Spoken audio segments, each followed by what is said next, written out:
They say if you dare to speak his name 3 times on a snowy night, he'll come to punish the wicked children. He is Grimoll, the shadow of winter, the punishment itself.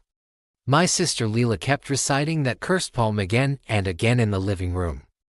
It was like a needle scratching the same groove on a record, over and over, grating on my last nerve. The snow was falling thick and fast outside, blanketing the world in an eerie silence that only made her voice sound louder, more unsettling. I got so irritated that I grabbed the TV remote and threw it at her, shouting, "Stop it, Leela! Enough with that creepy rhyme." It wasn't a hard throw, just enough to get her attention, but it was mean. I knew it the moment it left my hand. She held her head and cried out, "Now, that hurt. Sam, why are you so scared? You know Grimoll's coming for you. You're always mean to me." The moment she said that, the lights began to flicker.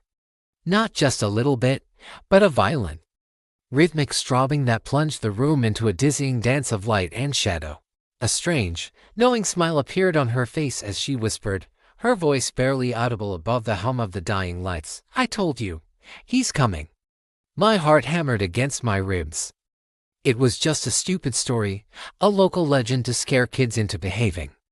It couldn't be real. Then, the front door, which I had locked and bolted myself, creaked open slowly. A blast of frigid air swirled into the room, carrying with it the scent of pine and frozen earth. Lilith's smile widened, her eyes fixed on the dark entryway. I was frozen in place.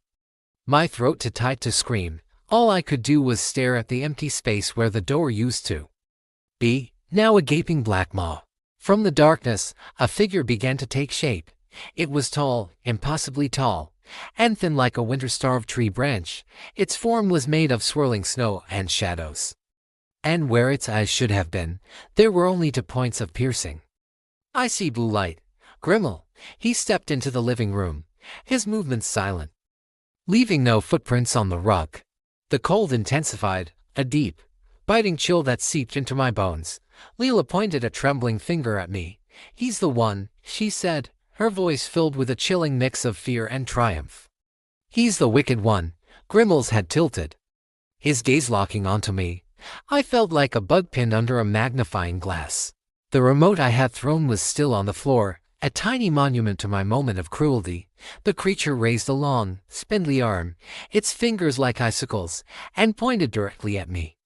I could feel the malice, the ancient coldness pouring off of him. It wasn't just a physical cold. It was the cold of loneliness, of regret, of punishment deserved. My legs finally unlocked, and I scrambled backward, tripping over the coffee table and landing hard on the floor. "I'm sorry," I yelled, the words tumbling out in a desperate plea. "Leela, I'm sorry. I didn't mean it." Lila's triumphant expression faltered, replaced by a flicker of genuine fear for me. "Grimoll, wait," she cried out. But it was too late. The shadow of winter was already upon me, its icy fingers reaching for my face. The last thing I saw was Lila's horrified expression, her mouth open in a silent scream, as the world dissolved into a blizzard of blinding white and absolute, punishing cold. I learned that night that some legends are more than just stories, and some punishments, once earned, cannot be escaped. Thanks for sticking with me through that chilling tale. If you enjoy stories that explore the darker side of folklore, make sure to hit that subscribe button and turn on notifications so you don't miss our next video.